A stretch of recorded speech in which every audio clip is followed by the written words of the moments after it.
부활이 없다면 고린도전서 15시 12분-19 12 그리스도께서 죽은 자 가운데서 다시 살아나셨다 전파되었거늘 너희 중에서 어떤 사람들은 어찌하여 죽은 자 가운데서 부활이 없다 하느냐. 13 만일 죽은 자의 부활이 없으면 그리스도도 다시 살아나지 못하셨으리라. 14 그리스도께서 만일 다시 살아나지 못하셨으면 우리가 전파하는 것도 헛것이요 또 너희 믿음도 헛것이며 15 또 우리가 하나님의 거짓 증인으로 발견되리니 하나님이 그리스도를 다시 살리셨다고 증언하였음이라. 만일 죽은 자가 다시 살아나는 일이 없으면 하나님이 그리스도를 다시 살리지 아니하셨으리라. 16 만일 죽은 자가 다시 살아나는 일이 없으면 그리스도도 다시 살아나신 일이 없었을 터이요.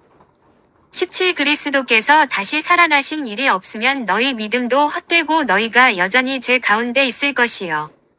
18 또한 그리스도 안에서 잠자는 자도 망하였으리니 19 만일 그리스도 안에서 우리가 바라는 것이 다만 이 세상의 삶뿐이면 모든 사람 가운데 우리가 더욱 불쌍한 자이리라.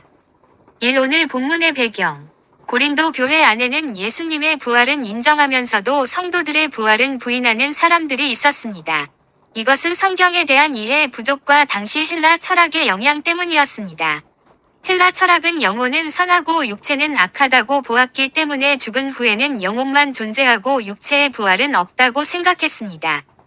이러한 사상이 교회 안으로 들어오면서 부활 신앙이 흔들리게 되었습니다. 바울은 고린도전서 15장에서 기독교 신앙의 핵심인 부활을 변호합니다. 만일 부활이 없다면 복음도, 믿음도, 구원도 모두 무너지게 된다는 사실을 논리적으로 설명하고 있습니다. 이 오늘 말씀을 살펴보겠습니다. 1. 만일 부활이 없다면 복음은 헛것이 됩니다. 바울은 먼저 만일 죽은 자의 부활이 없으면 그리스도도 다시 살아나지 못하셨다고 말합니다. 13절. 예수님의 부활은 기독교 복음의 중심입니다. 만일 예수님께서 부활하지 않으셨다면 사도들이 전한 복음은 거짓이 됩니다. 사도들은 하나님께서 예수님을 살리셨다고 담대하게 증거하였습니다. 그러나 부활이 없다면 그들의 증언은 거짓말이 되고 맙니다. 도마는 예수님의 부활 소식을 듣고도 믿지 못했습니다. 내가 그의 손에 못자국을 보며 내 손가락을 그 못자국에 넣으며 내 손을 그 옆구리에 넣어보지 않고는 믿지 아니하겠노라.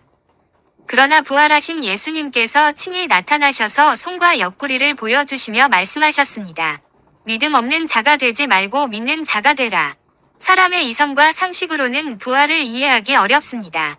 그러나 세상에는 이해할 수 없지만 분명히 존재하는 것들이 많습니다. 전기와 중력, 생명의 신비가 그러합니다. 마찬가지로 부활은 인간의 이해를 초월하지만 하나님께서 행하신 실제 역사적 사건입니다. 2. 만일 부활이 없다면 우리는 여전히 죄 가운데 있습니다. 17절은 매우 중요한 말씀입니다. 그리스도께서 다시 살아나신 일이 없으면 너희 믿음도 헛되고 너희가 여전히 죄 가운데 있을 것이요. 예수님은 우리의 죄를 대신하여 십자가에서 죽으셨습니다. 그리고 우리를 위롭다 하시기 위하여 부활하셨습니다. 로마서 4장 25절은 말합니다. 예수는 우리가 범죄한 것 때문에 내줌이 되고 또한 우리를 위롭다 하시기 위하여 살아나셨느니라. 십자가와 부활은 분리될 수 없습니다. 십자가는 죄값을 갚으신 사건이고 부활은 하나님께서 그 희생을 받아주셨다는 증거입니다. 만일 부활이 없다면 죄 문제는 해결되지 않은 것이고 우리는 여전히 죄 가운데 머물러 있어야 합니다. 그러나 예수님께서 부활하셨기에 우리는 죄 사함을 받고 위롭다함을 얻었습니다. 3. 만일 부활이 없다면 믿고 죽은 사람들도 멸망합니다. 18절은 이렇게 말합니다. 또한 그리스도 안에서 잠자는 자도 망하였으리니 예수님을 믿고 먼저 세상을 떠난 성도들은 모두 소망 없이 사라진 것이 됩니다. 그러나 성경은 분명히 말씀합니다. 예수님께서 부활하셨기에 우리도 부활할 것입니다. 이 소망 때문에 초대교회 성도들은 박해를 이길 수 있었습니다. 히브리서 11장을 보면 믿음의 사람들은 더 나은 부활을 바라보며 고난을 견디어냈습니다. 어떤 사람들은 채찍을 맞고 결박을 당하였으며 옥에 갇혔고 돌에 맞고 칼에 죽임을 당했습니다. 그러나 그들은 믿음을 버리지 않았습니다. 왜 그렇습니까? 더 나은 부활을 믿었기 때문입니다. 이 세상이 전부가 아니라는 사실을 알았기 때문입니다. 3. 만일 부활이 없다면 우리는 가장 불쌍한 사람입니다. 19절에서 바울은 결론을 내립니다. 만일 그리스도 안에서 우리가 바라는 것이 다만 이 세상의 삶뿐이면 모든 사람 가운데 우리가 더욱 불쌍한 자이리라. 부활이 없다면 사도 바울의 헌신은 무의미한 것이 됩니다. 복음을 위하여 매 맞고 감옥에 갇히고 핍박을 받은 모든 삶이 헛수고가 됩니다. 오늘 우리도 마찬가지입니다. 예배하고 기도하고 절제하며 봉사하는 삶이 부활이 없다면 의미가 없습니다. 그러나 우리는 부활을 믿습니다. 그래서 세상의 성공보다 하나님의 나라를 더 귀하게 여기고 잠시의 고난보다 영원한 영광을 바라보며 살아갑니다. 부활의 소망이 있기에 성도는 오늘의 어려움을 견딜 수 있습니다. 3 말씀을 적용하겠습니다. 1. 예수님의 부활을 역사적 사실로 믿읍시다. 부활은 신화나 전설이 아닙니다. 수많은 증인들이 목격한 실제 사건입니다. 2. 우리의 부활을 확신합시다. 예수님께서 살아나셨기에 우리도 장차 부활하게 됩니다. 3. 부활의 소망으로 현재의 고난을 이겨냅시다.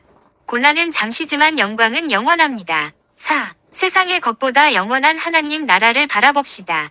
예수님의 부활은 우리의 미래를 보증하는 하나님의 약속입니다. 고린도전서 15장 12절이 살아나셨다는 헬라어 에게게르타이, 에지거타이로 완료형입니다. 예수님의 부활은 과거에 일어난 사건일 뿐 아니라 지금도 그 효력이 계속되고 있으며 앞으로도 영원히 유효한 사건입니다. 인생은 한 번뿐이고 죽음도 한 번뿐입니다. 그러므로 우리는 확실한 곳에 인생을 걸어야 합니다. 하나님께서 보증하신 것이 있습니다. 그것이 바로 예수님의 부활이며 또한 장차 이루어질 우리의 부활입니다. 기도하겠습니다. 사랑의 하나님 아버지, 예수 그리스도의 부활을 통하여 우리에게 산 소망을 주심을 감사합니다. 세상의 지식과 이성만을 의지하지 않게 하시고 하나님의 말씀을 믿는 믿음을 허락하여 주옵소서. 예수님께서 죽음을 이기고 살아나신 것처럼 우리도 장차 부활하게 될 것을 확신하며 살게 하옵소서. 고난 중에도 낙심하지 않게 하시고 부활의 소망으로 오늘을 승리하게 하옵소서. 우리의 믿음이 흔들릴 때마다 빈 무덤을 기억하게 하시고 살아 계신 주님을 바라보게 하옵소서. 예수 그리스도의 이름으로 기도드립니다. 아멘.